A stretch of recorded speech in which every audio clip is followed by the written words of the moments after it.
Good morning, everybody. Lovely to see people's faces. Welcome.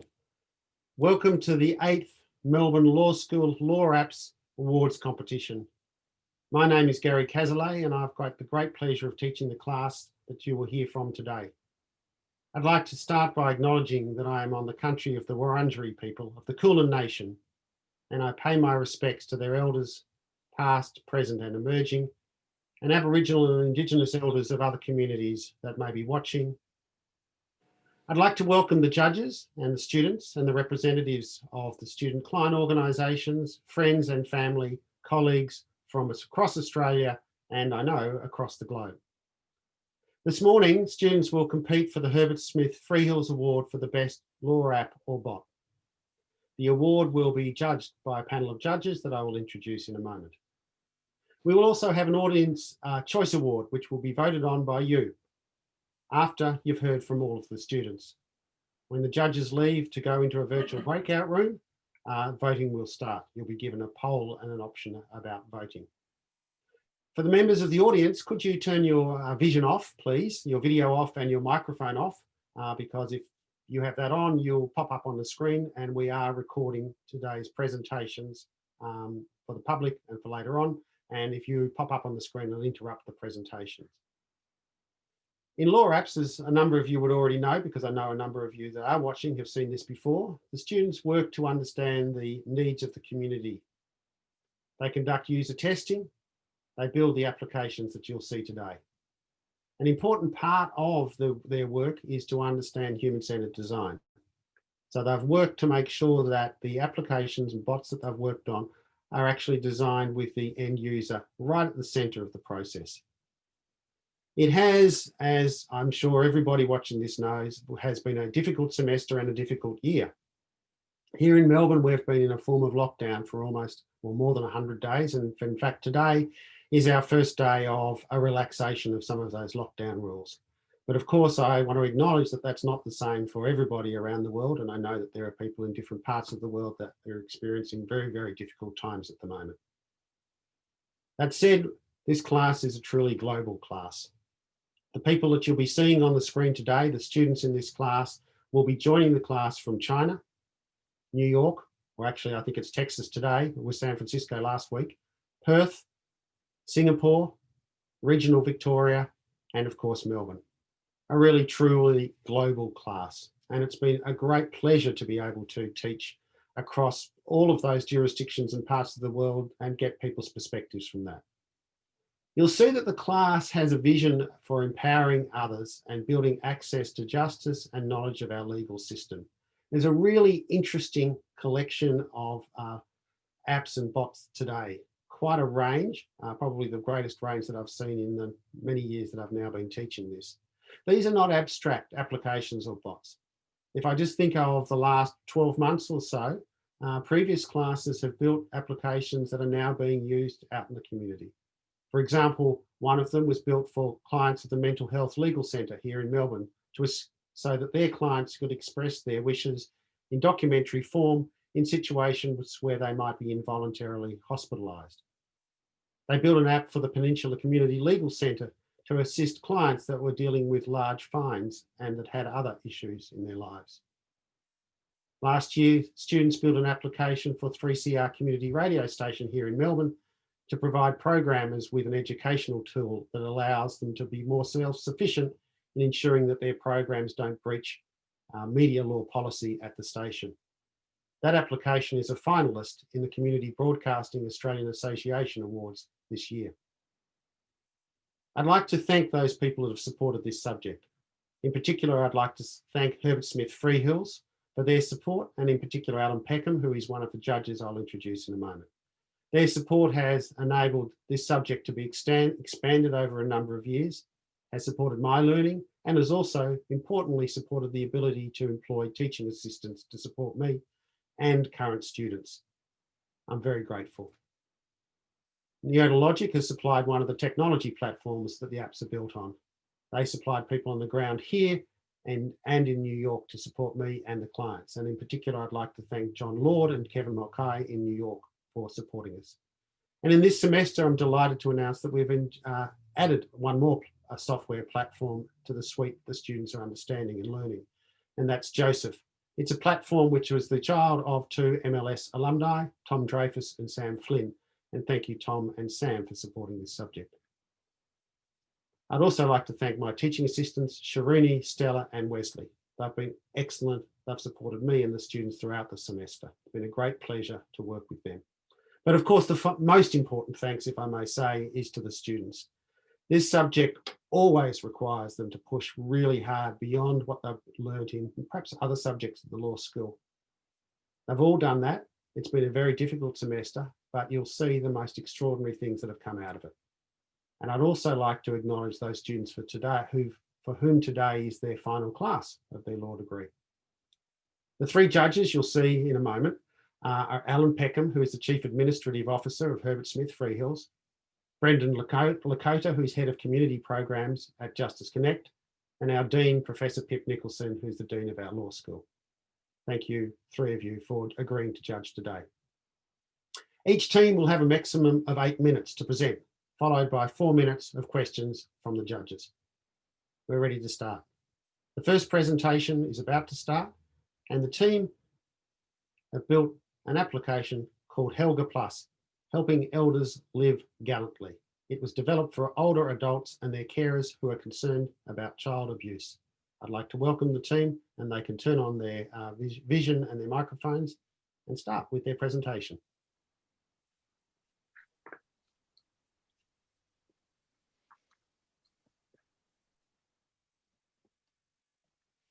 Good morning, everyone, and thank you for coming to the presentations today. My name's Paige, and I'll be introducing our app called Helga Plus.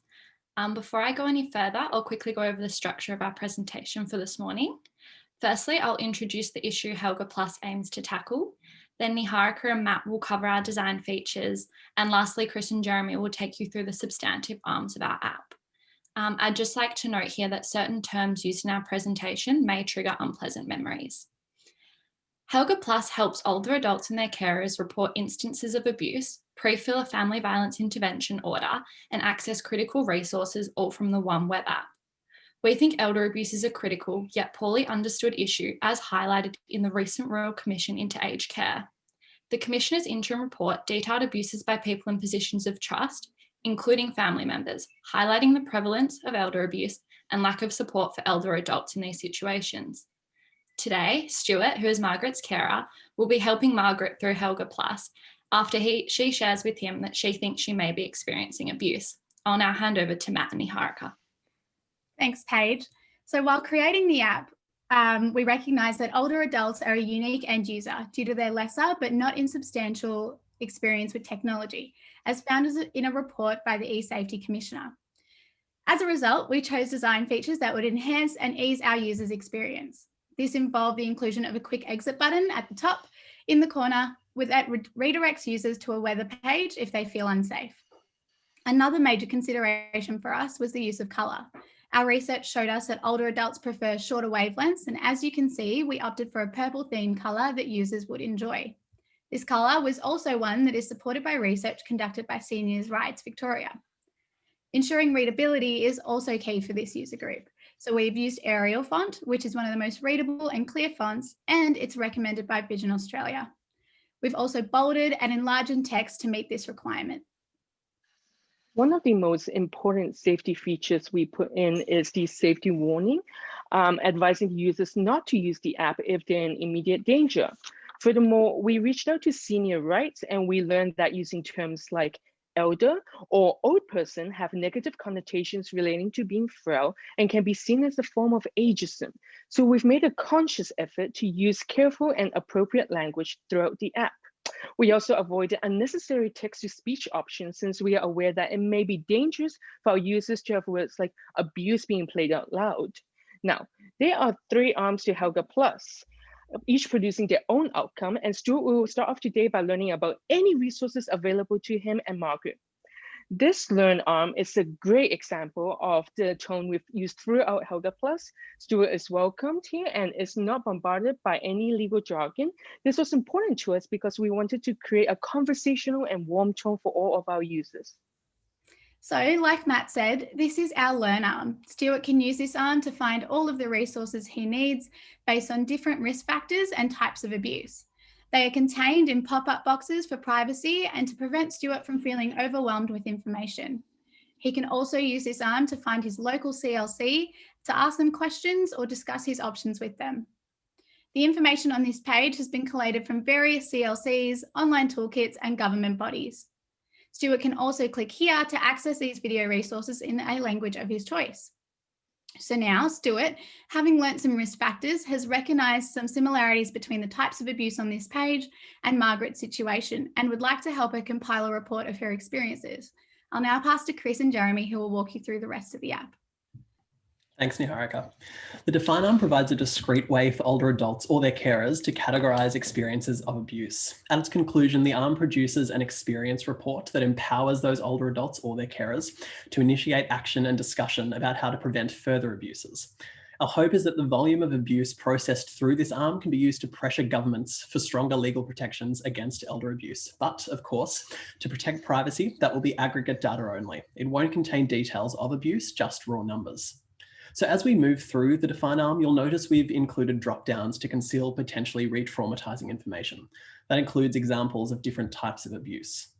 You'll also notice that we tailor questions to the user. For example, asking Stuart, our user, about Margaret's experiences in third person, rather than asking her directly. As well as that, we've hidden unnecessary questions, such as the text box for describing an abusive experience. By only showing extra questions when they're relevant, we've created a more streamlined experience for Stuart, and that's particularly important considering there are 64 possible combinations of abuse that this arm can process. As a result, Stuart can define Margaret's experiences in her own words, and that's something that Seniors' Rights highlighted as being incredibly important. So once Stuart progresses through the 6 abuse types covered in the Define arm, he'll be presented with an experience report of everything he shared in-app. Each element of the report is contained in drop-downs for privacy and simplicity, and it creates a far more appealing page than a wall of text. Stuart can then choose what he wants to do with the report. He can download it, he could send it to a CLC to try and take matters further, or he could have Helga Plus delete the report. But when building the app, we decided we wanted to do more than just connect older adults with CLCs. So we added the ability for users to take more immediate action by pre-filling a family violence intervention order application. And I'll hand over to Jeremy, who's going to take us through that process.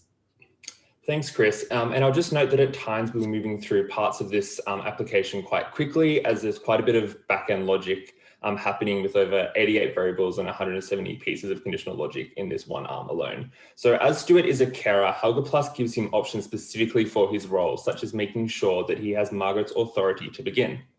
So now confirming that Stuart does have Margaret's consent to continue, the app will collect some details from Stuart to later fill into the applicant section of the Family Violence Intervention Order and to indicate that he has completed this form on Margaret's behalf. So from here, Stuart will fill out Margaret's personal details. And we made a conscious decision to include the children's section, as many older adults have children that they care for.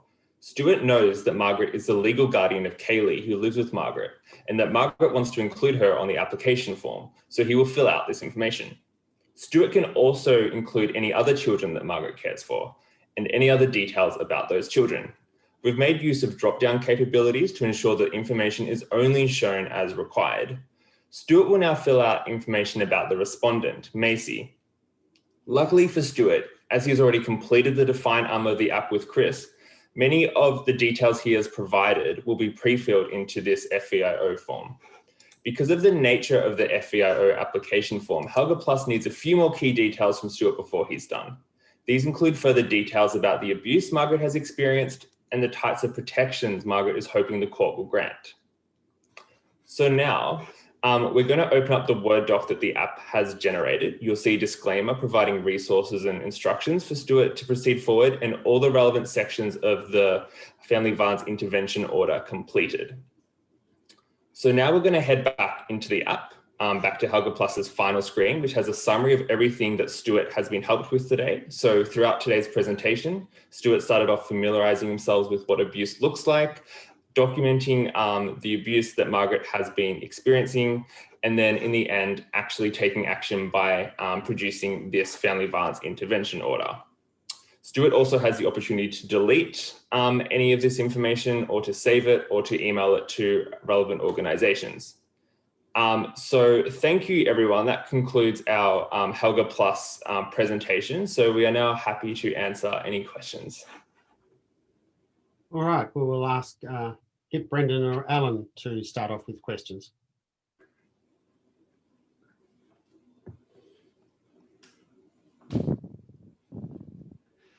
Brendan, did you want to go first? Happy for you to go ahead. Great work, team. I love the name. I love the branding. I think you've done, and yeah, obviously you've been incredibly thorough in your design process, and your technical ability is shining through. It's a very strong application. As Gary said, it's been a difficult year for everybody. But yeah, it's been really quite challenging, and given that this is all about user-centric design, I'm really interested in the steps that you've taken to try and understand and put yourself in the shoes of your users. Really, it sounds like you've done a lot of things to talk to different representative bodies and other agencies to try and understand your user group that way. Did you have the chance to test it with any real life users? Yep, so I'll take this question. So yes, so we had user testing throughout all the stages of building this app. So from the very beginning, we started off with something as simple as a Google form.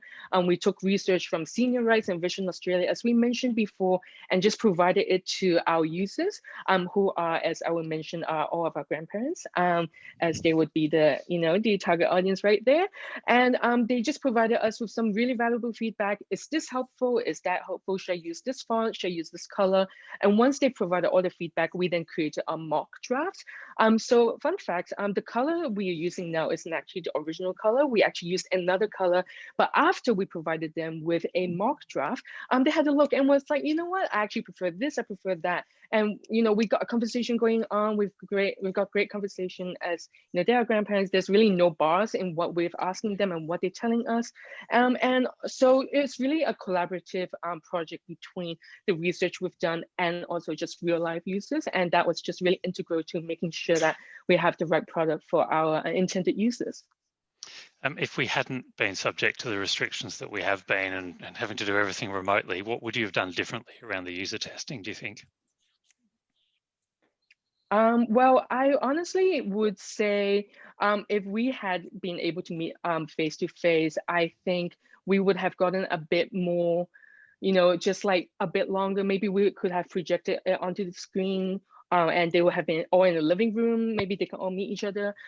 Because what we did was we did it through, in the original beginning, we did it through Zoom. Believe it or not, they can use Zoom. They're quite good at it as well. And we shared a screen and, we were going through stuff. And, there are still some limited communication standards that we would hope to eliminate if we can do it face to face.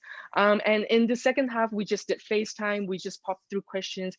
There was a lot of communication, but just not enough face-to-face feedback, which I think would have made things much easier, especially if we were the one controlling the app, and then we can make sure that they in turn can control the app.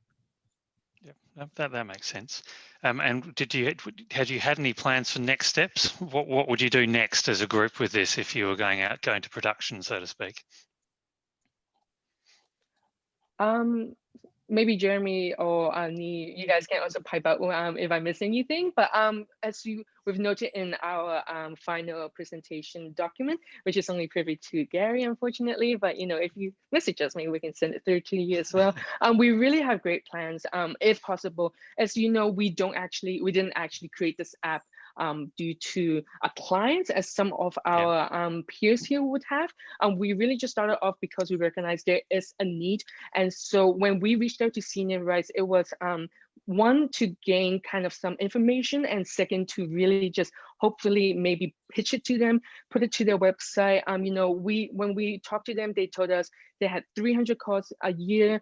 They have all the people who are calling are willing to take the next steps. And really, if we can just cut off the middleman of having someone just over the phone just ticking off boxes, and then we can just provide that with them, connect them with all the information that's already been collated into this app, and then they can just kind of pop through and just speed everything up. Maybe we can even help more people there. So that's one hope we have.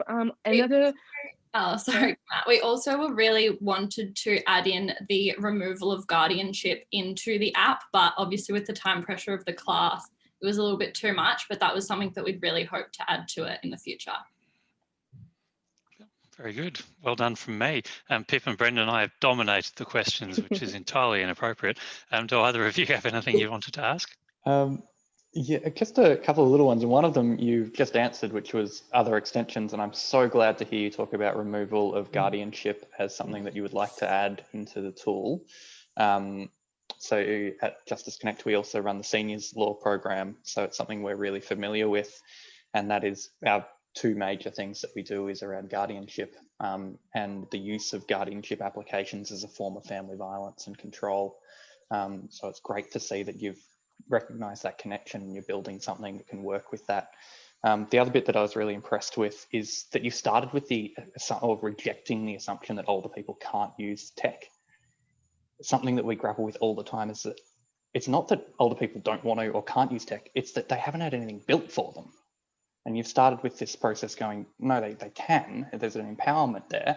How do we actually build something that older people want to use and can use? And we actually build something with them in mind right from the start as the key user, rather than this disempowered assumption. So I'm really, really impressed by that as well. The key thing I wanted to ask about was that define phase. So what's the rationale behind that? What's the use case? Why does an older person want to use that piece of it? Because I can see why it would be really useful to have all of that information from an advocacy point of view and for places like Seniors' Rights or even my own organisation to use it for advocacy. But what's the user get from completing that part of the tool? I might jump in with that one. The point of the define arm was so that we could have people both going through and sort of better understanding different types of abuse they can experience, but also having that opportunity to write it down and to say, this has happened, because that in and of itself is quite an empowering process. And we think that there's real value in the end in terms of producing a report, particularly a report that can then be emailed to, for example, Seniors' Rights or a CLC, whoever it may be, so that an older adult or their carer could take that report and then can try and take some sort of actionable steps. Because something that we came up against a lot during this whole process is that there isn't some sort of, elder abuse law. There's no unified body of laws. It's sort of a mixture of various things, family violence being one example. So we think that being able to say, these are my experiences, and having a tool to really clearly clarify what those experiences are will then allow older adults or carers to, help people take the next step. Okay, I think we've done with our time. Sorry, Pip, you might have to wait for your questions for the next group, if that's okay. No worries. I did think it was excellent. I wanted to comment, and I really like the idea of feeding back into the policy and database, and I'll call that out. Yeah. So, well, thank you very much. Excellent presentation. Thank you very much, students. You can turn off your vision now, and I will ask for the next team to come on. So, we're moving from that group to a completely different area. The next group is Icon. It was developed for rising Instagram and YouTube influencers. So take it away, group. Yep.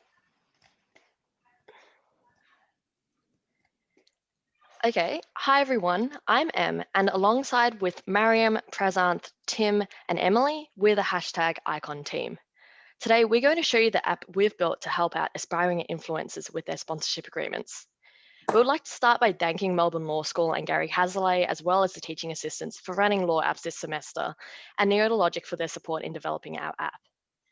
What we're going to do in this presentation is take you through a case study quickly, expand the growing influencer marketing industry, outline the problem that influencers face, and explain our solution, #Icon. So let's first meet Addison. She's a pretty active Instagram account and really enjoys showcasing her outfits for uni and giving her daily life updates to her followers. But this year, due to COVID-19 restrictions, she's had a bit more time to share more content on her Instagram, but she's been lucky enough to strike gold. Her Instagram followers have skyrocketed, and with her newfound popularity, she's had brands reaching out to her, asking if she wants to promote their products. This is called influencer marketing, where people with online followings promote a brand's product or service in the content that they put up. It's somewhat similar to the advertising done by putting billboards up in terms of getting marketing exposure for the product or service. In particular, Lululemon, a popular athleisure brand, has messaged her about a sponsorship opportunity. Addison isn't really familiar with sponsorship, so she instantly said yes. She has had a call with Courtney, the head of marketing, and agreed to post 4 photos of herself wearing the iconic Lululemon leggings for $300 per post, a total of $1,200. On the call, Courtney said Lululemon wanted the photos to be taken outside, which took Addison 2 days to get the perfect shots. After she did post the photos, she messaged Courtney with her bank details. However, they haven't responded since then. Addison has been ghosted. She's distraught. She really wishes there was a way to hold Lululemon to the agreement they had. She wishes she had did something to make sure she got paid at least something before she spent all that time and energy in taking the photos. She can take Lululemon to court, but that just seems too much of a hassle for $1,200, and she doesn't know what to do. She feels helpless. Addison is not alone in this experience. As society moves to a more online world, influencer marketing is becoming a more common advertising practice. 70% of Australians use social media to research products they want to buy, and 40% of Australians are more likely to purchase from a brand they see an influencer posting about. Influencers are most commonly young, tech-savvy people who have little or no experience with business agreements and contracts. The industry has very little regulatory oversight, and The Guardian has recently reported that influencers face a high risk of being financially exploited. Although influencers can turn to talent agencies or managers, these services can be prohibitively expensive, particularly to young influencers only just starting out in the industry. This is definitely a topical legal concern. A sponsorship agreement between an influencer and a cafe was disputed in the Victorian Civil and Administrative Tribunal last year over an informal oral agreement. The influencer was not paid after allegedly prematurely deleting a sponsored post on the Instagram account. When rising influencers are dealing with smaller brands, they are entering into contractual agreements. Too often, these sponsorship contracts are entered into informally, either orally or through direct messages. But if things go wrong, the influencers may have difficulties in enforcing what the brand agreed upon. Having more formal agreements would help facilitate transactions between an influencer and a brand. It will allow for a smoother process for both parties. Influencers generally aren't expected to be legal experts, but if the influencer is engaging in a contract, they should understand what they're signing up for. If the influencer is bringing something to the table that they understand, they're better placed to discuss and negotiate the terms of the sponsorship. To combat this issue, we have developed the app #Icon using Neurologic. So let's go back in time and see how Addison could have used #Icon to handle her contract with Lululemon. We've already inputted Addison's details, so just save some time. So this is the landing page. We do understand that influencers are on their phones a lot, so we have included a link for a mobile-friendly version on the top where questions and forms and images are obviously going to be optimized for mobile display. The users will tap rather than hover. The visual elements we have chosen for the app are based on the feedback we received during our user testing. Most up-and-coming influencers won't be familiar with formal contracts. We really just wanted to use a color scheme that would make #Icon stand out and make it more fun and look youthful. We have included a hover function throughout the app to give the user guidance on why we may be asking certain questions. This will make it easier for the user to quickly understand the why without having to speak to a representative. Then the user will quickly move on to the disclaimer page. And from there, we get to our first page. We do understand that influencers are strapped for time and could be unsure about how long it will take. So we have included a visual representation of that progress. We kick off with collecting some personal details of the user. We have made it clear that all of these details are needed as part of the contract, and that will be generated at the end. We then collect some basic details about the sponsor and the influencer, in this case, Addison and Lululemon. Our app allows users to select whether their sponsorship is for Instagram or YouTube. So far, our app is only designed for these 2 platforms, but we are open to further development and the addition of more platforms. Additionally, we ask for the content requirements of the specific sponsorship. This includes any content briefs provided by the brand and the type of posting that is required. For example, in Addison's case, there is a requirement to take photos outside. This is important for the influencer and brand to manage expectations like whether the influencer will seek approval from the sponsor on the promotional content before they post. We then ask them how often they need to post. We've ensured to cater to a whole range of posting needs, as you can see on the screen.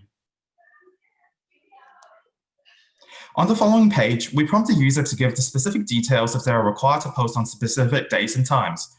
Recall earlier that Courtney from Lululemon required Addison to post on 4 different days. Here, the dates can be chosen. Copyright is also a common issue in influencer advertising, with brands wishing to share influencer content. So we have ensured to include this and clarify it in the user's contract. We then ask for the payment method and their details. From market research, a percentage of payment in advance of the posting is beneficial to the influencer as it minimizes the risk of them getting nothing at all, like Addison. And so we have provided for this percentage to be selected in the contract that is generated for them. We also provide for the optional inclusion of confidentiality and non-disclosure clauses to satisfy any non-disclosure requirements if the product or service is confidential or unreleased. Finally, the app generates a personalized contract based on what has been provided and some general advice for their next steps. The final page provides explanations of what each clause means to the influencer. We have made sure to focus on the more legal jargon that may be confusing to influencers. Most importantly, the influencer can download the document in an editable Word document. Here's what the contract looks like.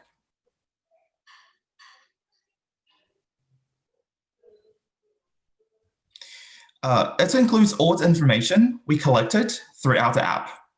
We try to use simple language throughout the contract, and from our market research, we were told that influencers bring more formal contracts would leave the impression that the influencer is a professional and taking their job seriously.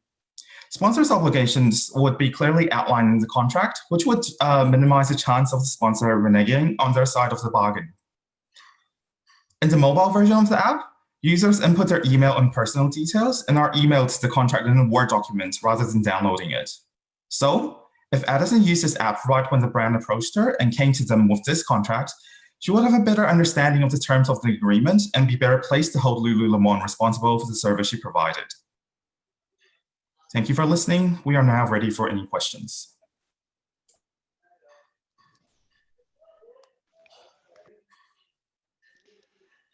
Pip, given we didn't let you ask a question last time. Thanks, Alan. But I might pick up with a line of questioning you used last time, which is the user group one. I'm fascinated to hear how you went about exploring the user experience as you were developing this app. Right, I might take this question. We really made sure to lounge in the user testing stages in terms of empathize and prototyping. In the empathize stage, we looked online firstly, because it turns out a lot of influencers are quite vocal online about the sponsorship issues they've run into. But also we reached out to, you might say, some homegrown talent. There is a student at Melbourne Law School who has quite a significant Instagram following, and we interviewed her, and a lot of our final result in terms of what we put in the contract and how we should best approach this issue was informed by what she said. We also spoke to moderators of a prominent Facebook group, even though that they're not quite an influencer, they work with a lot of influencers, and it was interesting to hear about their sponsorship experiences as well. We also did broader research, such as that VCAT case that Emily spoke to, and that gave us more of an understanding in terms of empathizing with the target user and understanding what their issues were and how our contract could best service that. In terms of prototyping, we then created a Google form, and we sent that out because, especially as, even though we did want influencer specific feedback, we knew more broadly we want young people's feedback as well. So we sent it out to our friends, our family, and we wanted a whole range of experiences. And we incorporated that in our app from the feedback that we got. Thank you. That's a very comprehensive answer. I should have said it's a very, very interesting app and very beautiful to look at. Can I just ask one quick follow-up question? You talk about your election to use 2 platforms and you hope to use other platforms. Why did you pick the platforms that you chose? Yeah, I can answer that one. So we did some research online about the most popular platforms for social media advertising. So intuitively, our group kind of thought that it was Instagram and YouTube, and from research, 1% of marketing. And then the second most popular platform is YouTube, with 11% of marketers preferring that platform.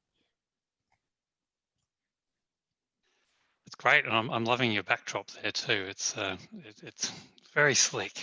I'm interested in this for a number of reasons. One of my sons is in your target market category and age group, and also some of the stuff that he does. So, and it is a problem that I know that he's had personally as well. Thinking about the app, you've got a two-sided market here in a sense, haven't you? Because you've got the influencers, and that seems to me being the principal group that you've targeted. And yeah, how do we get the right outcome from the influencers? But obviously, there's the sponsors on the other hand too, who must be having equal problems and challenges getting the influencers to do the things that they want them to do. So, did you think about contacting any sponsors to understand their needs for in this context?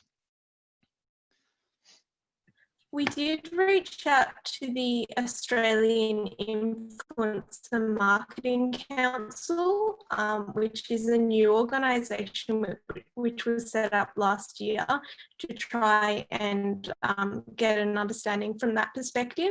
The response that we got was that the organisation was still in its engagement, but they did highlight the importance that brands also feel towards those kinds of contracts and brief and getting more formal, moving to more formalised agreements in this space as well. So that is something the brands are looking for as well.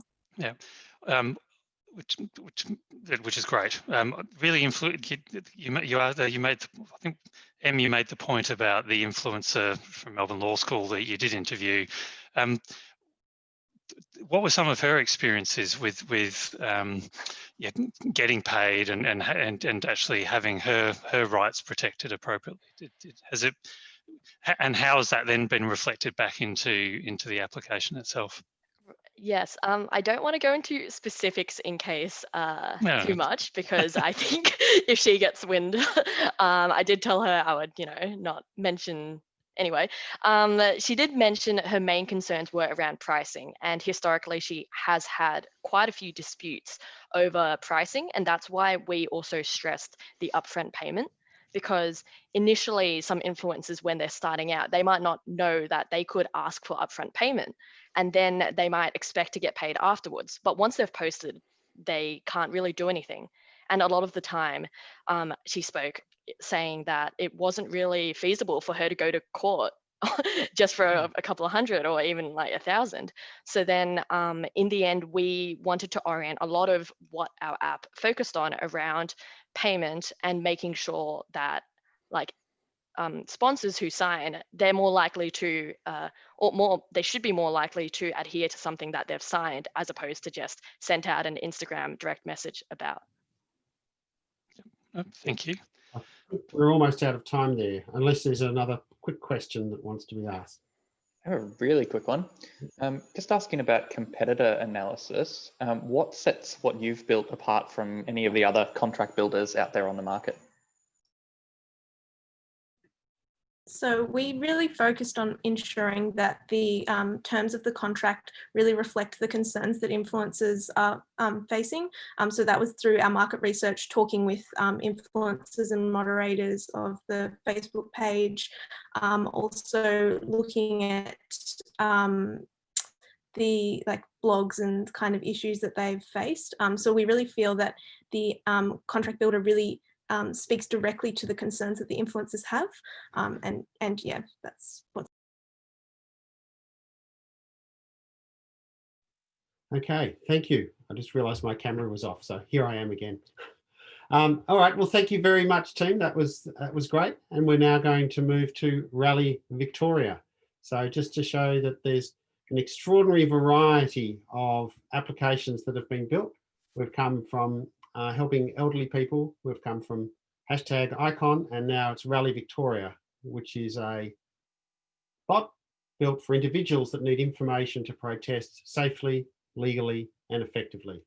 Take it away.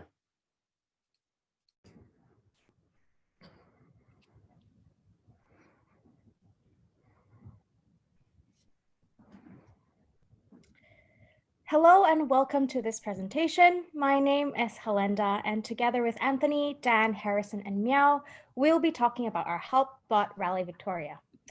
The structure of our presentation today will be a brief introduction and explanation of the research and design process, followed by the bot demonstration and question time. Australia has a long history of tolerance to and recognition of the right to protest, but many still struggle on having a positive experience with protest and demonstration. That is why our bot will cover these specific needs of the community. First, to be informed of their rights. Second, to uphold and maintain positive interactions with public authorities. And third, to prevent and to protect Victorians from the abuse of power by the police. So now, why chatbots? We chose Joseph as the platform for our bot because Joseph prides in creating legal automation accessible and user-friendly for everyone.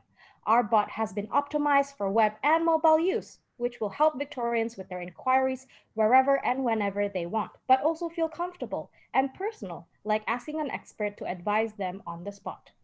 With the Victorian community in mind, we designed Rally as a tool that empowers and guides Victorians to exercise their freedom of speech while upholding safe practices for themselves and the community. Our design and development of Rally was informed by the extensive research undertaken by the team, which involved looking into the legal frameworks as well as other secondary sources regarding police powers, protester rights, and safe protest practices, as well as importantly reaching out to and collecting feedback from potential users. From our research, three key issues drew our attention as areas of concern for Rally to address. Firstly, there's an overall need for greater accessibility to legal information and advice in the context of protests, particularly at larger scale protests where there's no hope of running pre-protest legal briefings that might be available at smaller scale protests. Secondly, rather than telling protesters this is the best way to protest, we determined it would be more worthwhile advising them as to how they can improve their safety of protests. Protesters ultimately understand their issue best and how they want to protest to get their message across.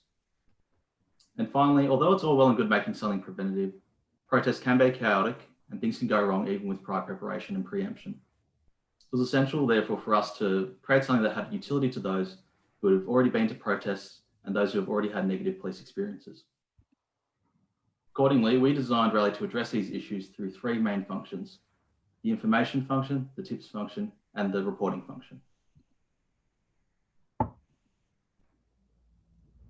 In this part, I'll demonstrate the functioning of the chatbot. Please note that all the information is only relevant during pre-COVID times.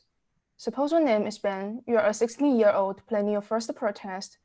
You're worried about getting in trouble with the police because you don't know what your rights are. So you may click My Rights and Police Power. You may want to figure out what should I be alert during a protest, and here is a list. Given this is your first protest, you may want to know what powers can the police exercise. Let's choose the most relevant one, police encounter. For example, should I give my name and address? You can navigate back to other police encounter scenarios or other police powers. For example, police search powers. You may want to explore what rights do I have when the police search me. There is a list of your basic rights, which are important reminders if you want to make a complaint at a later stage. Your location and age could change the scope of the police search power. For example, if you are protesting in a designated public place, the police can search you without warrant and without reasonable suspicion. You can also check the list of designated public places through the link provided here. And here's the latest location of the map in Victoria. The search power is also restricted by your age. Given that you are 16 years old, you'll find that the police must have a parent or guardian or an independent person there when they strip search you, which would be different if you are over 18 years old. There are also explanations for terminologies like strip search and some relevant tips. You may want to be taken back to get some information about how to prepare for a protest. Let's choose what should I wear or bring with me. You'll be provided with information both in text and picture, which makes it easier to remember. You may also need guidance on safe interaction with the police. The tips are important, especially when the police act unlawfully or use excessive force. Besides general suggestions of abuse of police power and how you should react, you could be directed to our police encounter reporter function, which Harrison will elaborate more. So what we've just seen from Meow is only one pathway through the chatbot's capability in sharing information with our fictional user Ben. We've shown you a part of the breadth of information available. We explored only 30 of a program's 78 chatbot responses, which are interlinked through 162 connections. These connections allow the user to determine what they want to learn and how they wish to learn it. Unique to the Joseph platform and our design priorities, the safe protesting tips and police powers functions of Rally Victoria are not about asking the user a series of questions and producing an output, but about designing an intuitive and responsive conversation with the user. But Rally Victoria also has a separate output function, which is our police encounter reporter tool. Now I want you to imagine that you, as Ben, attended the protest on the weekend, and despite your best efforts, you have had a hostile encounter with police. You were hurt and your clothes and backpack were damaged. You're not sure whether you actually want to file a police complaint, but you do understand the importance of recording all of the details of the incident while they're fresh in your memory. The police encounter reporter prompts you for all of the key information that you would later need if you decided to file a police complaint. The bot asks for basic details, such as the names of the people involved, the location, the date and the time, but it also allows you to upload photos or videos of the incident. When you're finished entering the details, the bot will produce a report, which you can download or email to an address of your choosing. The bot also provides a link that you can use to find your closest community legal centre. So what we've seen is that the bot supports the user both preemptively by empowering them with knowledge of how to protest safely and reparatively by assisting the user in keeping a deep comprehensive record of bad encounters with police. So there's three key takeaways that we want to leave you with today. The first is this: our platform has the depth and the breadth to help anyone. What do I mean by this? Well, depth means that you can get as much information as you want out of the bot. Just the basics? That's fine. But want to know more? We provide you with detailed information on each topic. Breadth means the wide amount of information at your fingertips. Our platform has you covered for all the fundamental parts of a protest. The second is the innovative platform that we are working with. Joseph provides an intuitive interface that mimics a real conversation. Most importantly, the bot is deceptively advanced. The platform is smart enough to be able to pivot across subjects with relative ease. In many ways, it's like a choose your own adventure novel. You aren't on a linear path. We accomplish this through an immense logic tree behind the scenes, but Joseph is so advanced that the user only sees a simple conversation. The third takeaway is maybe the most important. Our platform is made for this moment. Protests have a long history in Australian culture. From the Vietnam War marches to those in the wake of George Floyd's death, Australians have always pushed for their right to be heard in the most direct way, taking to the streets. Our bot meets this moment. It empowers people to exercise their fundamental democratic right of demonstration in a way that is safe, legal, and effective. Ultimately, it advances Australian values. Thank you, and now we'll take some questions. Thank you very much. I'll turn it over to the judges for their questions. Why don't we let Brendan go first this time? Thank you, Pip.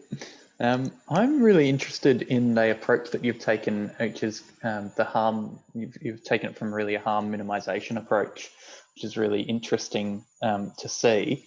But I'm interested in how clearly you've made some references throughout the tool around COVID-19 and the impacts that that's had on the protest laws.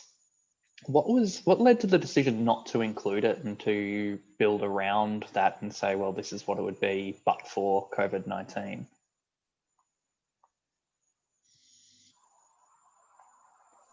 Happy to take this one, team. So the issue there is that with protesting at the moment, there is almost no permission to protest. We've seen very small gatherings in recent times being, the subject of police presence, often arrests and things like that. So the advice around, how you can protest and when you can protest is almost, negligible when you can't protest at all. But also just the fact that we made this app, this chatbot over the course of this semester, and it was rapidly changing the whole time. We didn't know whether in 2 weeks' time we'd built in all this advice around the restrictions and everything, and by the time we got to present, everything had changed, which, as we've seen the last week, is changing rapidly. So it was too difficult for us to be able to plan for that. And also, I think hopefully by the time we've got this up and running, which is around now, we're starting to see some of these restrictions ease and maybe a return to normal time. So which is how we want to design the app, sorry, the chatbot. And I'm just going to pop in there and just say, we did discuss this and I gave them the advice that they should just build it without that, given the changes, just for the purposes of the subject. Yeah. I have one follow-up question as well, really quick one. With the map of the designated public places, I thought that was really interesting. Is that something that you are building, or is that something that you've plugged in from somewhere else? I'll take the question. Oh, actually, it's provided as a public resources, so it's not what we built, but what we directed from external link. Yeah, I thought that was really interesting to see it in there, and I thought that was incredibly helpful that was part of that bot.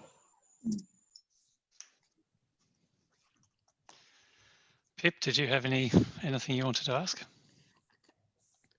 Look, I thought it was wonderful, and it's a very unfair question, but I want to ask it anyway. And that is, why just Victoria? Why not Australia?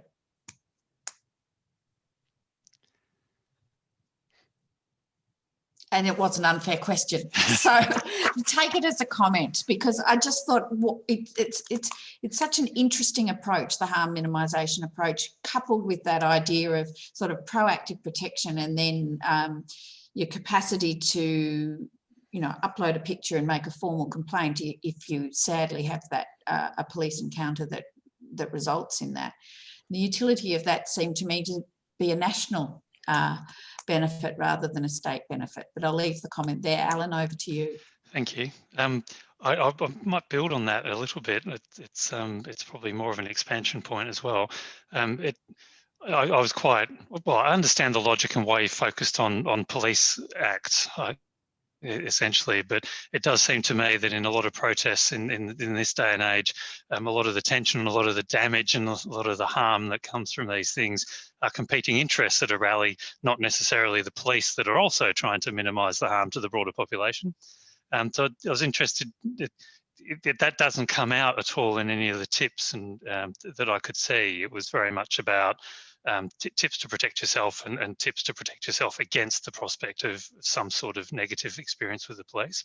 Was there a reason why you didn't cover those additional sort of tensions as well?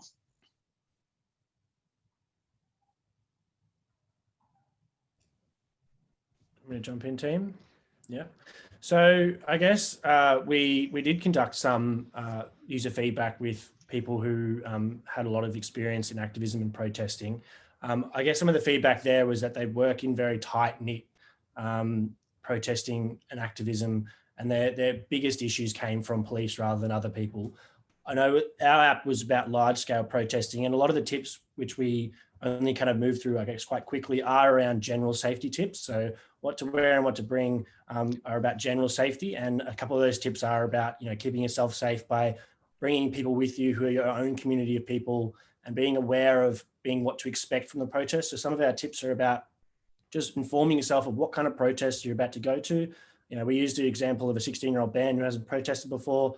So part of our advice to Ben is to kind of find out about the protest and who's going to be there and some of the tensions that are going to be there. And so it is a bit of a broader one. We did focus on police, particularly just because those official channels of complaint.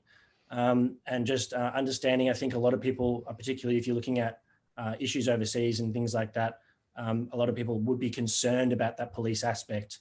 Not that we're saying that it's highly common here or anything like that, but just that concern about informing yourself before you go.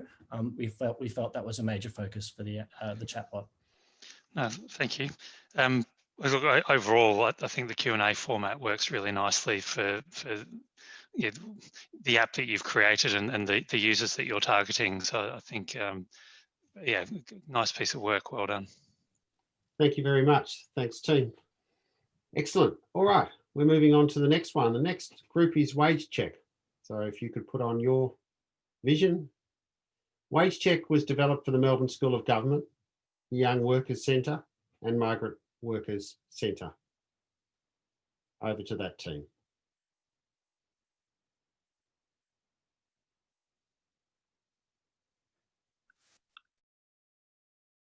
Okay, hi everyone, I'm Shamini and our team is now going to take you through our app Wage Check that we developed for the Melbourne School of Government. So underpayment is widespread and endemic in the international student community, and there are a lot of obstacles to their ability to claim their owed entitlements. These include language barriers, lack of access to information, fears of visa revocation or retaliation by their employers. There are a lot of underpayment help tools out there, but these tools are scattered across different websites and they don't address key prevention measures necessary for later claims.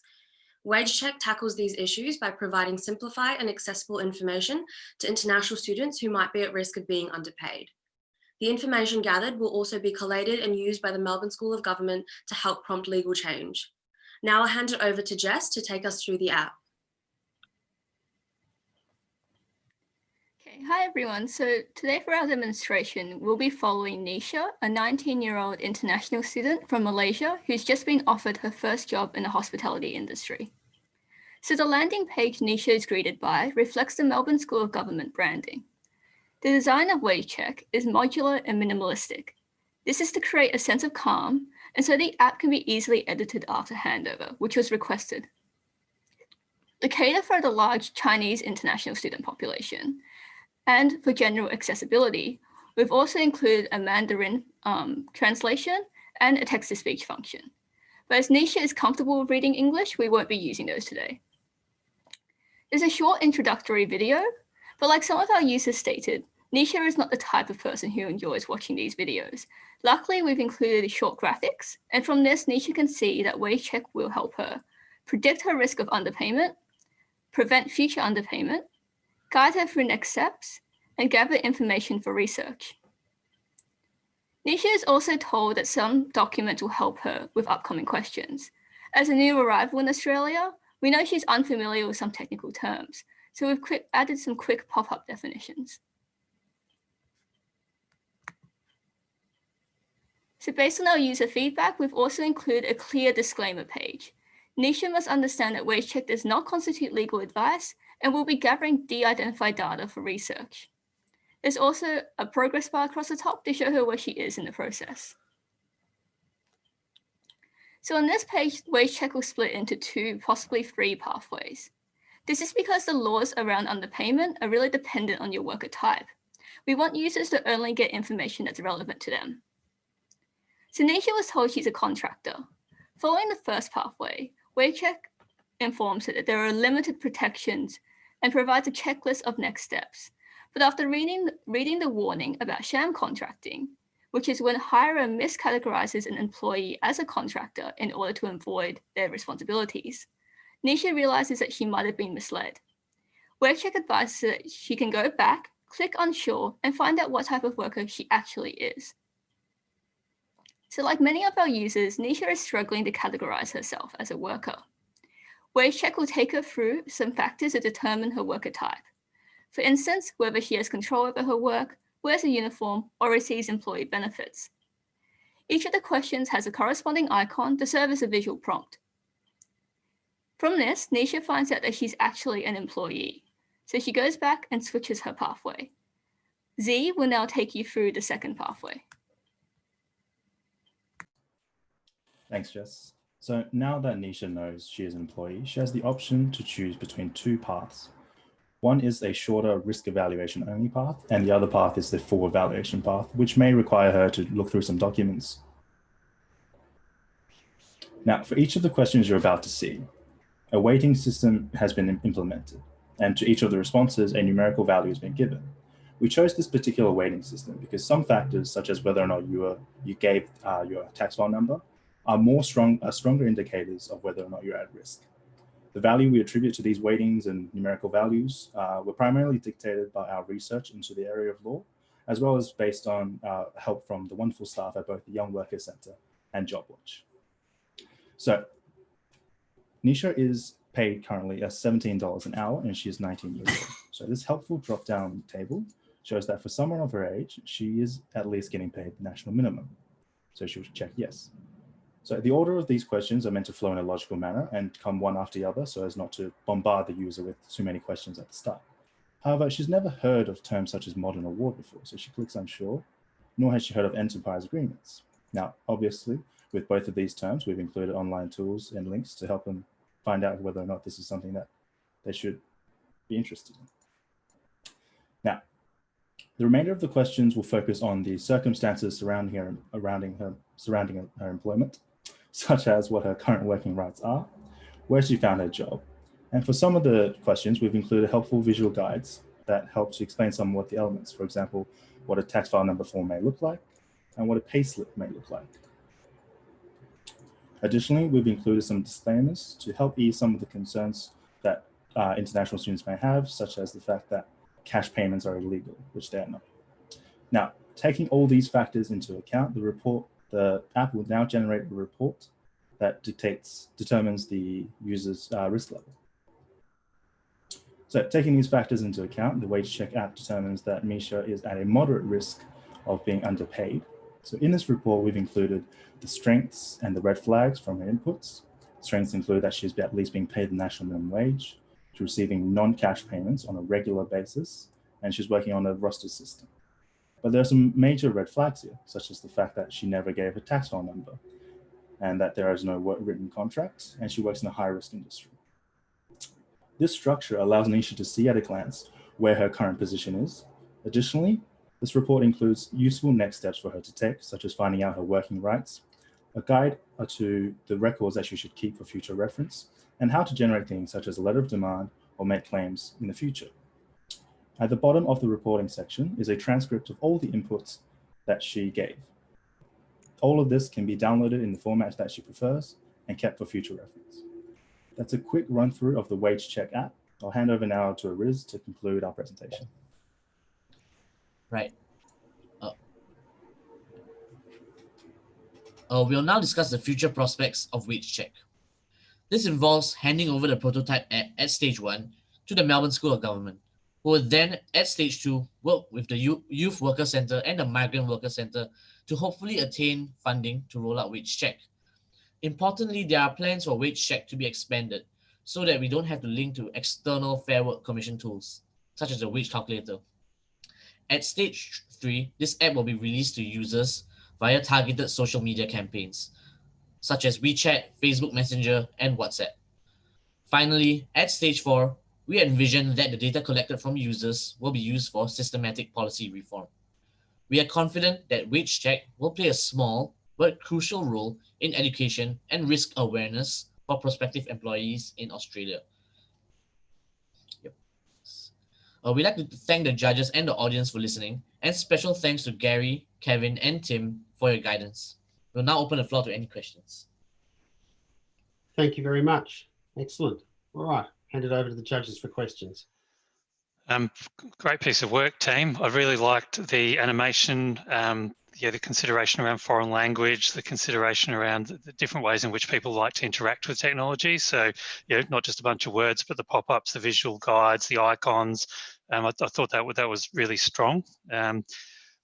One question for you, which is really in relation to the future prospects, I guess. So the Melbourne School of Government obviously has a clear idea about where it would like to take Wage Check going forward. Putting that to one side, what do you guys think would be the best way of taking Wage Check forward? What's the next logical stage in the development of that from your perspective? So I'll take that question. So from our point of view, and something that we've spoken to the Melbourne School of Government about is perhaps having the app as a general worker help app for international students, tackling other issues that they commonly face in the workplace, such as workplace discrimination and workplace bullying.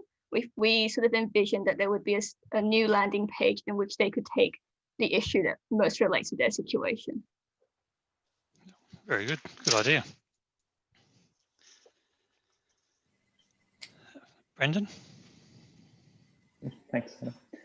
That was really, really good. And I echo Alan's comments around the inclusion of visuals and other languages. I think that's really important and great that you've identified that as a key need for this target user group. I know this is the sort of tool that people in the community legal sector have talked about for years, but the language issue has always been a sticking point. Then you've nailed that, which is great. I'm really interested in that employee contractor pathway that you've got at the start, because that is a massive issue for migrant workers, and wondering about what the decision making was in not making that question flow mandatory for everybody, why you've sort of split it out into multiple pathways and sort of given that an option. What was the thinking, and then what was the user testing involved in the decision around that pathway? So I'll speak a little bit about the pathway, and then I think Ariz can go into a little bit more detail about the user testing that we went into.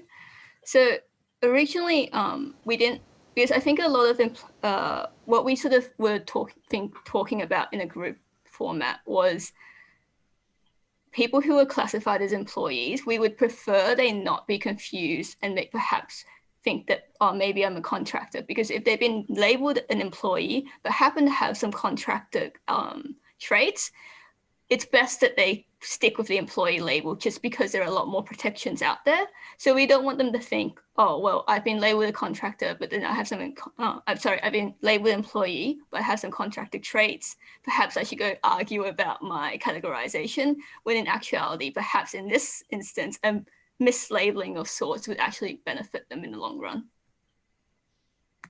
Right, so actually we've conducted 3 rounds of interviews with up to 17 participants, and we actually changed our app quite a bit in response to user feedback.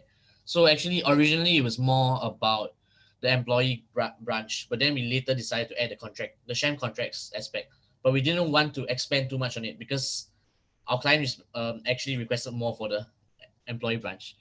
So it's kind of like a compromise between what our users want and what the client knows that the actual intended users will want, because it's difficult to get a hold of the actual intended users, users who have very little clue about all aspects of employment law. Yeah. Can I ask a quick question around the bilinguality or the bilingual feature of the app? How did you test for technical accuracy in your translations into Mandarin? And what's the difference? Was your approach an interpretation approach or an equivalence of meaning approach? So I can speak to this if no one else has an issue with it. So both Jess and I speak Mandarin, so we're both fairly fluent in language ourselves. So the approach we took was more or less a direct translation. As you noticed throughout the app, we've simplified a lot of the key terms that the user actually has to engage with. So as far as translations goes, there aren't a lot of distinct disparities between one term and the other. And it's more a case of, are we getting the message across? And I think we've reflected that quite well. Can I ask a follow-up? So did you do user testing with Mandarin speakers? Because these the concepts of independent contractor and employee differ by jurisdiction. So you're also working across cultures in many instances. Of the 17 participants that Riz mentioned, all of them were international students and quite a few of them were Mandarin speaking. And as you correctly noted, there is quite a few distinctions in the language as how they refer to contractors and employees. But most of the students are aware of that difference already. If not, they were informed of that difference. And it's the Mandarin version of the app guides them through that process as well. And I'll just add as well, I'll just add as well that once we hand it over to Tim as well, we're hoping that he, with his resources, once he gets funding, will be able to source some more professional translation, because at the moment it's just like based on Z and Jess's knowledge of Mandarin. Hopefully someone with professional translating skills will be able to bring that element of like exact translation better to the app. I might volunteer some of my colleagues who are bilingual. So speak to Andrew Godwin and Sarah Bidoff if you need any help. Excellent. Well, very good to see my colleagues also being used for testing. Well done. Thank you so much, team. That's excellent. All right, we're ready for the next group, which is the e-recovery consent app. This was built for the Neighbourhood Justice Centre here in Melbourne, or in Collingwood, which is part of the Magistrates Court of Victoria. I'll hand over to you. Welcome, judges, and good morning, everyone. I'm Misha, and I'll be giving you a brief background of our app. We had the privilege of collaborating with the Neighbourhood Justice Centre, also known as the NJC. The NJC is a community-based court and support services provider for residents in the city of Yarra. NJC asked us to develop an application for obtaining informed consent from clients to the terms and conditions of a trial recovery program. The e-recovery program was launched to provide support to those who wish to overcome their substance abuse with a relapse prevention app named Connections. Our app is called the e-recovery consent app, and it was made to simplify and automate a consent form that is the first step to creating a Connections account. Before we get started, we would like to thank the NJC for the opportunity to work with them. We would personally like to thank Rebecca, Brooke, Amy, and Kwan for collaborating with us on this app. Now I'll hand over to Brendan to tell us about the purpose of our app in greater detail. Before a client of the NJC can access the Connections app, they are required to read through a 7-page consent form with an NJC worker beside them. As you can see here, it was extremely wordy and presented in an unappealing format. The goal of this form, as explained by the NJC to us, was to obtain informed consent from the client. However, due to the low English skills of the majority of the NJC clientele, it was often hard to help them understand what they were consenting to. It seemed to us an extension of an issue relevant globally. How often are we presented with terms and conditions which we click through without paying any attention? Our attempt to solve this problem brought with it a number of points to address. Firstly, NJC made it clear that the consent form could only be subject to minor changes, and all of the concepts in the original form must be present in the app. This meant that it was less about rewording the form and more about changing it into a more engaging format. Leading on from this, the second issue was to make sure the attention of the client was maintained. Considering the basic English skills we had to cater for, the clinicians suggested to us that a focus on improving the aesthetics of the form would be an effective method of capturing the client's attention. Finally, the NJC wanted the client to fully understand all of the information they were given in order to contribute to informed consent, despite the length and wording of the original form. All three of these issues were connected by one solution: to break up the original text and present it in such an appealing way that the client would be both engaged and educated when reading through it, and would at the end of the process be able to give their informed consent to use the Connections app. I'll now let Anne, Misha, and Hayden tell us about the app itself.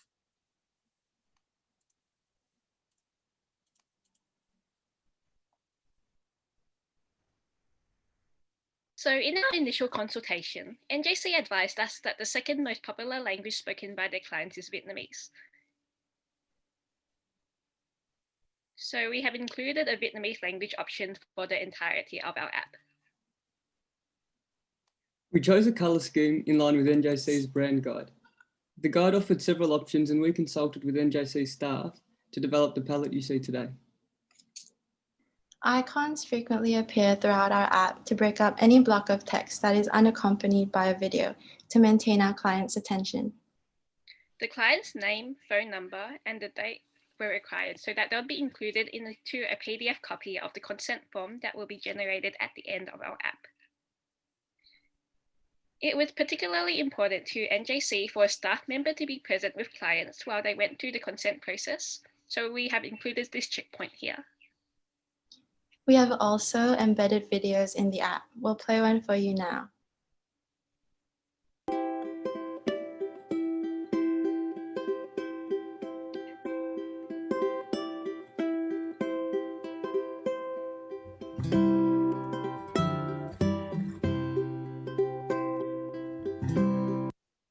These videos are the most important feature of our app for engaging the attention of NJC's clients.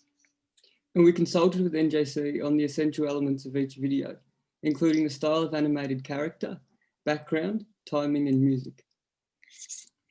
We've provided a text option in addition to video. We put this in expandable boxes.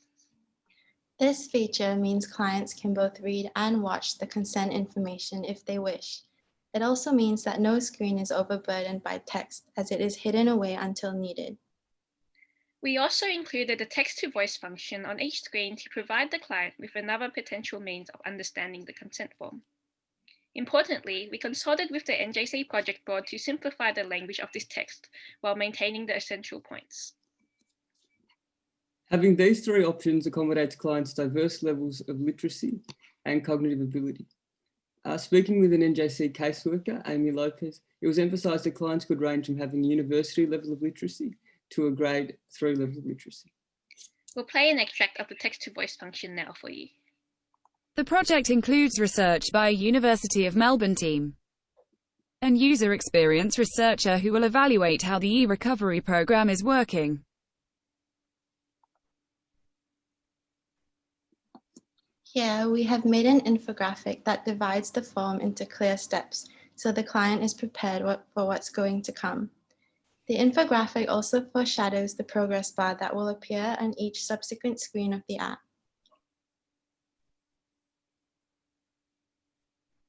Here, we thought that by requesting clients to manually enter their initials for each section of the app, this would better engage the client instead of simply clicking a button to navigate the pages. A tick appears on each stage of the app to indicate a client's progress through the consent form. This video, for example, gives complex information about the personal details collected from the client while they use the Connections app.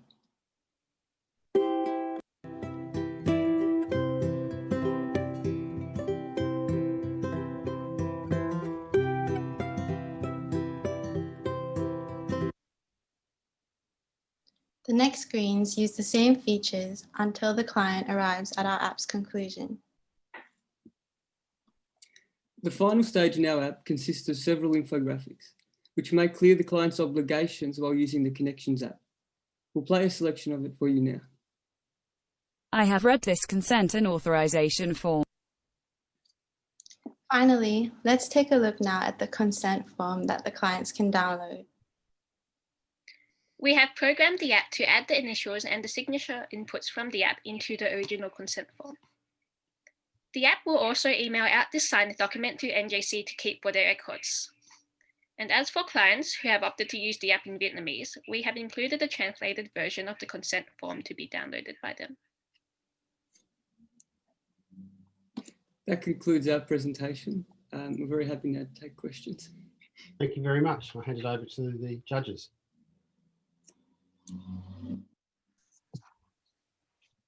Might kick off then. Wonderful and very, very interesting project. So congratulations to you all. Clearly, as you've indicated, a very, very broad-ranging user group, which presents a series of design and cognitive challenges. And I think you've eloquently outlined that challenge. I want to take you back to something you said right at the beginning, which was that NJC was highly prescriptive about the use of their existing consent form and sought no divergence from that. As a result of the project, would you have diverged from that consent form and done it differently or not? I can probably answer this one. So we actually did end up emailing NJC like a very heavily edited copy of the consent form that we felt would make some concepts clearer to the client base. And they took it to their project board. They went through it, made some changes to like bring it back in line with what was originally there and kept some of our changes. So it was really sort of the consent form that you see at the end here is very much a group effort between us and the NJC to create something that we felt would be a little more clearer to the client base, but also still keep in line with all of the legal minutiae and all of that they needed to include in it. Really interesting. So thanks for that. Can I ask a slightly different question? You talked also about your consultation with NJC and I think some of the social workers who are there. Did you also at any point consult directly with the prospective user of the app? I'll speak here. We didn't consult with any prospective user. We felt perhaps it was enough to give it to NJC with great experience with that type of user. But in terms of empathising with both NJC as our client and the potential user of the app, we did engage in a number of interviews. Probably the most helpful, I suppose, process we went through was to speak with a caseworker and have the caseworker run through the app with Misha, as if Misha were one of the clients. And in that way, we got a sense of how the form might be considered to be quite monotonous. And so we used that experience, I suppose, in addition to NJC's feedback, to develop our mechanisms. I will just stress also that I think we sort of mentioned it, but every sort of element of the app, as you see, was meticulously crafted with NJC's feedback in mind. So a lot of email correspondence to try and get each individual element in line with, people that were quite experienced with dealing with the client base. So. Thank you very much. Over to the others. The simplicity, the color scheme's very calming. The music was very calming as well. Very easy to use, and I think you've done a great job trying to take something, back to Pip's question, I guess, very prescriptive, very legalistic, and making it far more understandable, which is, I'm very impressed. The one thing just at the very end, when you get to the signing process, I thought the initialing step at each stage was really neat, a great way of actually getting a degree of commitment, I suppose, from the individual as they're going through each of those steps and forcing them through those steps as well without being intrusive. And I like the way you incorporated that back into the final step as well. How are you actually applying the signatures? What's the approach to the signatures? Is it literally typing the name in? Is it do they print off, sign and scan and return? How have you tried to simplify that process to make it easier for the user to actually provide their informed consent? So I'll jump in on this one. So we kind of tossed up the idea of getting a digital signature. When we passed that by the Neota Logic team, they said potentially it's easier to do an e-signature, which is just typing your name into a box. We passed that by the NJC, and they said they were happy with that. So yeah, I don't think we managed to show it, but the user will type their name into a box. Then the NJC clinician that's meant to be with them will type their name in as well to confirm that they've gone through the entire form, and then that will appear on the PDF at the end. No, well thought through. Thank you. Thanks, Alan and Pip. That question around the signature one was one that I certainly was wondering about as well, is what was NJC's requirements around e-signatures? And it was good to see that they were reasonably straightforward and taken into account. I was really interested in the incorporation of video and images throughout the what's effectively a simple contract. How did you go about deciding what needed to be put into video and what was fine as text? And was that something you worked on with your user base, or where did that come from?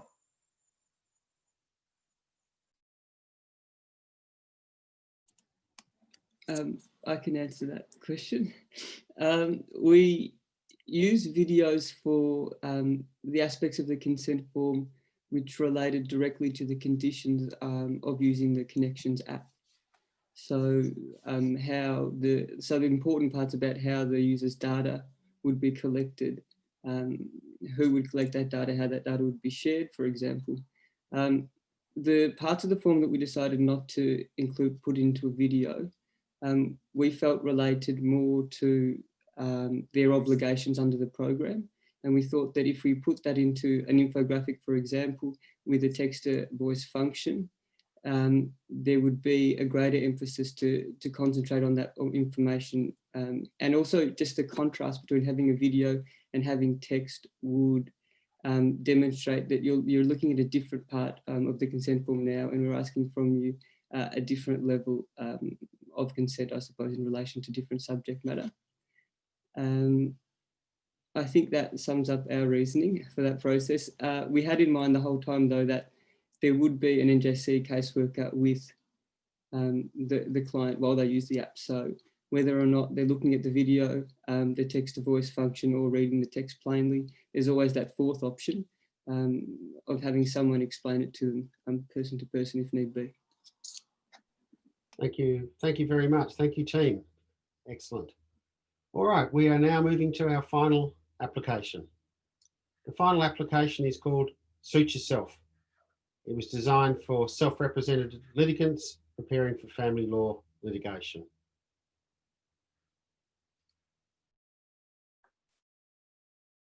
Welcome to Suit Yourself, an app created by Elizabeth, Hannah, Mickey, and myself. I will briefly talk about the goals of our app and why we think our app is necessary. Elizabeth and Hannah will run us through some of the major design choices we've made, and Mickey will wrap up our presentation by speaking to the future ambitions we have for the app. Suit Yourself is designed for self-represented family law litigants. 30 to 40% of family law proceedings involve self-represented parties. These people are known as the missing middle, those who cannot afford legal representation, but do not qualify for legal aid. This app helps the user to create their own affidavit to be used in a family law proceeding, involving property division, parenting matters, or both. The user can download their affidavit and a care package, which includes documents that helps them to understand what they need to do next. An affidavit is crucial in a family law case, as is often the only opportunity for a person to get to tell their story to the court, and it is a foundation on which their case is built. However, creating an affidavit is complex, and there is currently little guidance of self-help for a self-represented litigant trying to write one. Hi everyone, I will now run you through some of the key design choices we've made in building our app. These design choices were made based on user testing we've conducted among 25 individuals, all of whom are aged between 25 to 60 and are either divorced or have been through their own family law proceedings. Also, some of these users have experience in writing their own affidavit for their own suits. I will now demonstrate the app. In the interest of time, we wish to highlight the key features of our app during this presentation. This demonstration will only feature selected portions of our app. During user testing, users indicated that the process of self-representing is extremely stressful and taxing. Therefore, we opted for a soothing lavender color scheme. We also sought feedback from someone who is colorblind to ensure that our color scheme is colorblind friendly. We included a section for frequently asked questions. Amy, who has experience in this area, devised answers to common concerns she encountered while dealing with people who have commenced family law proceedings.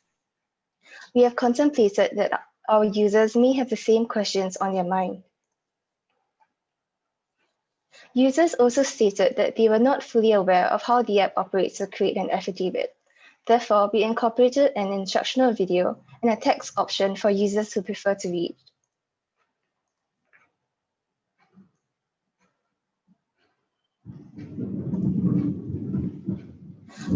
We recognize that creating an affidavit is a long and daunting task, and in order to provide certainty and to guide users through the process of writing their own affidavit, we incorporated a progress bar. The progress bar updates as the user progresses through the app. We also included a text-to-speech function to aid visually impaired users. A conversational language was used throughout the app to provide a personalized and engaging experience to the user. Instead of simply stating given name or surname, we phrased the questions such as what is your given name and what is your surname. We also made use of pop-ups that contain information that may be useful to the user. However, in cases of important information, we wanted users to read it and did not make use of pop-ups in those cases. So the next part of our app requires users to answer open-ended questions relating to 4 categories: relationship, family, home life, and finances, which will make up the bulk of the affidavit. We really empathize with our users. Writing a legal document that contains such private information is an emotional and daunting task. Therefore, we've included pointers.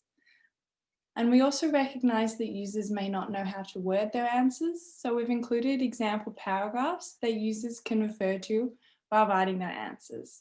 Amy, who has experience in the area, wrote these examples to cover a diverse range of matters to ensure all users will be prompted to include what is important to their specific case.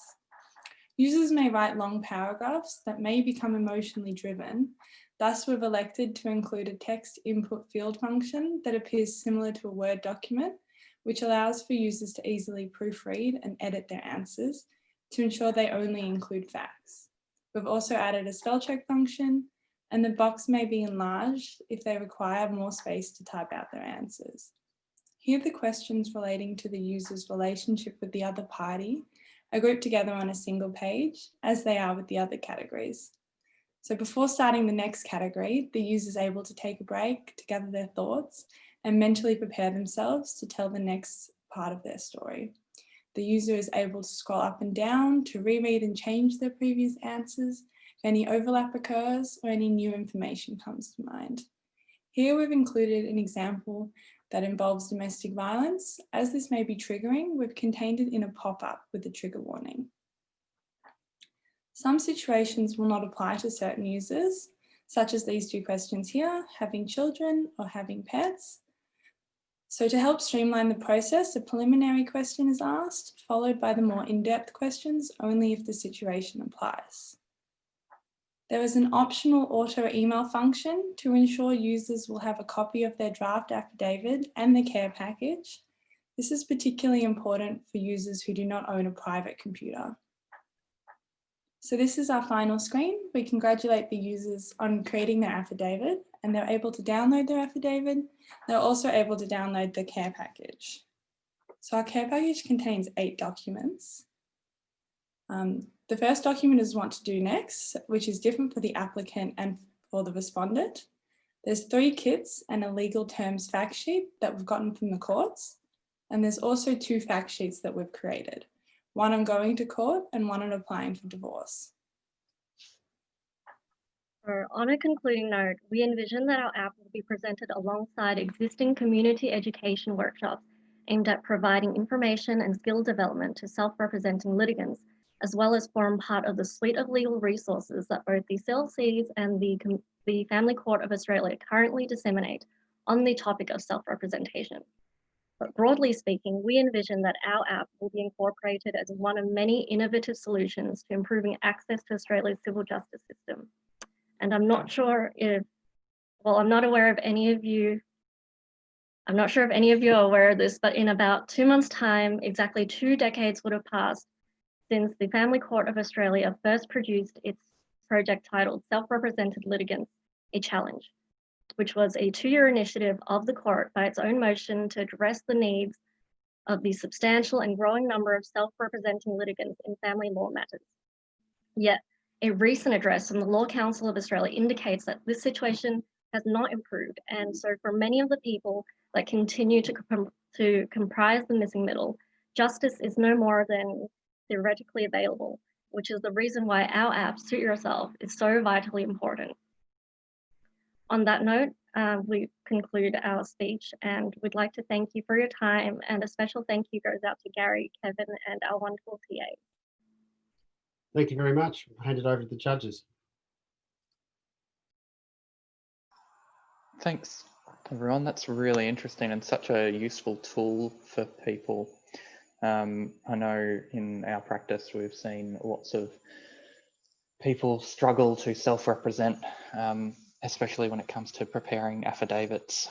And I certainly got a chuckle when I saw at the first page, you said that it could take a day or more to complete, which is a stark contrast to what most sort of online tools are going to tell people with done in 15 minutes.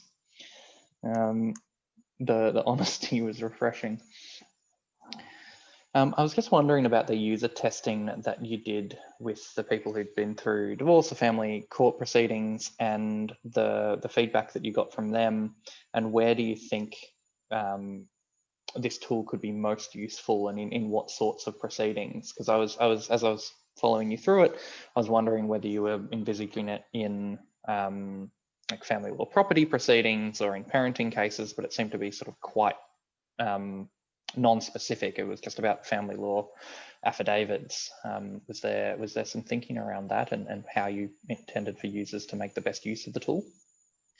That's one thing we found in our user testing, that lots of people, when they did go to court, had both issues. They had both property and both parenting matters, and that meant that their affidavit had to cover both. So we made sure our app covered both of those processes so that they could use it to create everything they needed for their affidavit.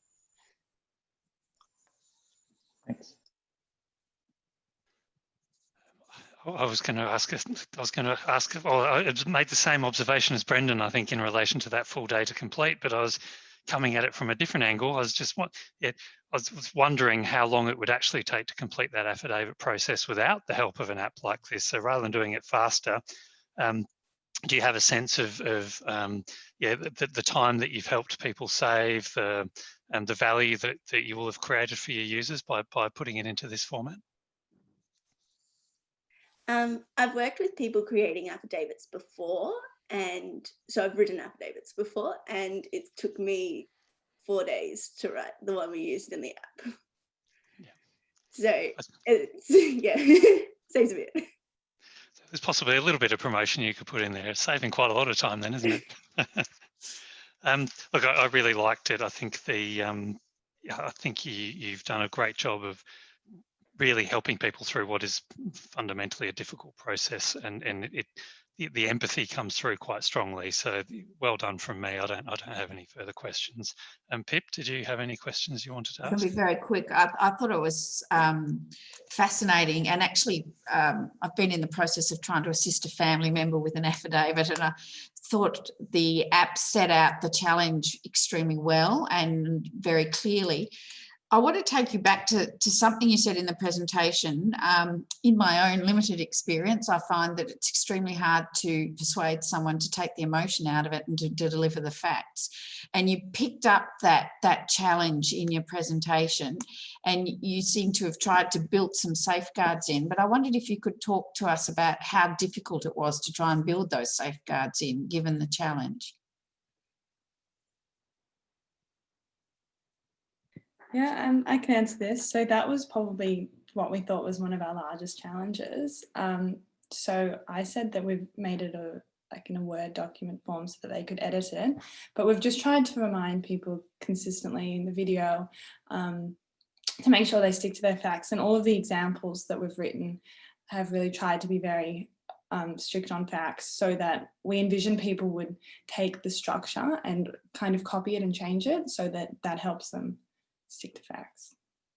I'll jump in here. We also formatted the examples and only included specific things. So because Amy has worked in the family law setting, we know that some people tend to make vexatious claims that we didn't want to encourage users to use these to their advantage, because those are loopholes in the family law system as we see it.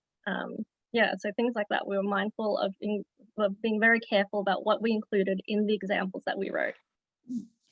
And this is just a question of clarification, but it intrigues me. It's implicit in the presentation that you can stop and save at any point and have a break and then go back. Is that right?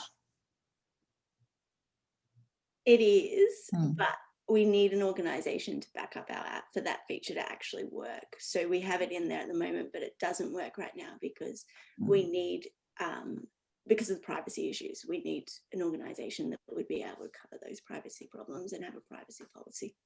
Well, thanks very much. Thank you. It was wonderful. Thank you, team. Well done. Well, sadly, we've come to the end of the presentations. The hard part now is the judges. They have to go out and decide which of those apps or bot will win the Herbert Smith Freehills Best App or Bot Award for 2020 second semester. So they are about to disappear into another room, and Dorothy, who is also assisting, is going to set up the audience poll. So in a moment, you're going to see on the screen, I think, how to vote for the app or the bot that you think should win the audience poll. Please just vote once.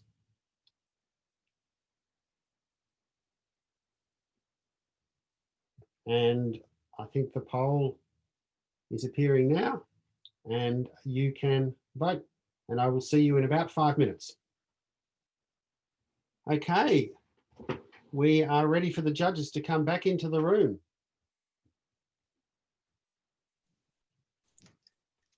Thank you, Pip, Brendan and Alan. And after the judges have announced who they've decided to win the award, I will announce the poll winner. Thank you. Over to you, Alan. I think you're going to take the stage. Thanks, Gary. It's been so great to see all of you again. I really very much enjoy coming into the class, and hopefully next semester we'll be able to do it in the real world rather than on Zoom.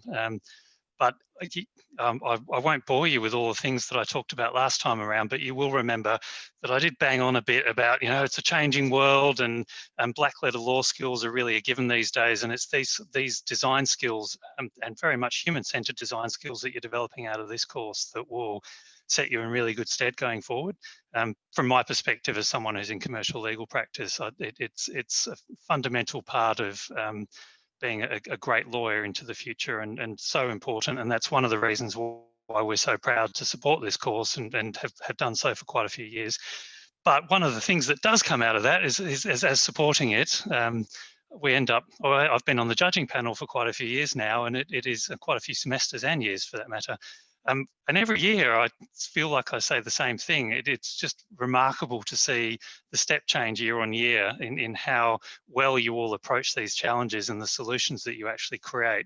And in a year like this, which has been such a difficult year in so many ways, and the challenges of having to do what you've done remotely, you really have all lifted the bar again. And I don't say that every year just to give you all that comfort, but you genuinely have raised the bar. Again, it's always really difficult in these situations to separate a clear winner. This year's been particularly challenging. I think we have landed on joint winners, which we've done at least once before as well. I think where we've ultimately got to, both of the joint winners had really tricky problems that they tried to solve, and they really engaged incredibly well in design terms to come up with exceptional solutions. So without further ado, and without me banging on anymore, the joint winners that we landed on were Helga Plus and the e-recovery consent app. Well done to everybody, but a particular well done to those two teams. Congratulations, teams. Well, there we go. Already organised. Already organised. Very impressive, Gary. There we go. For both of you, congratulations, team. Just before you, I'll ask those teams to put on their mics and videos in a moment. I will announce the audience poll. Again, it was tight, very, very tight, but the winner of the audience poll was Helga Plus. Congratulations. What a very, very difficult job for the judges. They were all stunningly applications and bots. It was just a great pleasure to see them, and a great pleasure for me as their teacher to allow the rest of the world to see the incredible work that they've put in. So I will ask those people in Helga and the e-recovery app to put on their video, and we might see them and be able to congratulate them as well. So congratulations, everybody, for that. That's wonderful. Thank you so much for all your work. I'm just going to hand over to Pip now, if you've got any comments that you want to make at the end, if the Dean wants to make any comments. Yeah, I'd love to make some comments. Alan, if you need to go, by all means do. I wanted to draw on a comment that Brendan made when we were withdrawn as judges, how challenging he's found doing human-centred legal design virtually. And so he was imagining the challenge for you. He talked to the very tactile experience of human-centred design that he has when he's working on projects, and called out a very explicit recognition that not only have you done exceptional work, but you've done exceptional work in exceptional times. And I think we as a judging panel really wanted to call that out to the winners, but also to absolutely every presentation we saw here today. It was exceptional work. You saw from my unfair comment about Rally Victoria, take it to Australia. I love the ambition that you bring to the projects, and I encourage that ambition for your projects while you're with us and as you go on, for those of you who are graduating at the end of this year. This is the 8th Law apps. It's I take exceptional pride in the work that comes through the school in this subject. I'd like to thank those who support us with the use of their technology. So both Neota and Joseph, thank you both very much. And HSF, thank you as always for your ongoing support. Finally, I wanted to thank Gary and the teaching assistants, Dorothy, for managing us all impeccably across the morning, and then the two expert judges, Brendan Lakota and Alan Peckham. Thank you both. To the students, go forth, enjoy the last 2 days of the semester, settle into SWATVAC, and then have a great end of year. It's been an arduous slog, but we're free to roam in Victoria now, so go out and get some roaming in. Take care. Bye. Well done, everyone. Thank you, thank you. And if the students can just stay on screen for the moment and everybody else can go and do whatever else they need to do. Thank you. We'll go Thank you. roam. Okay, thanks for tuning in.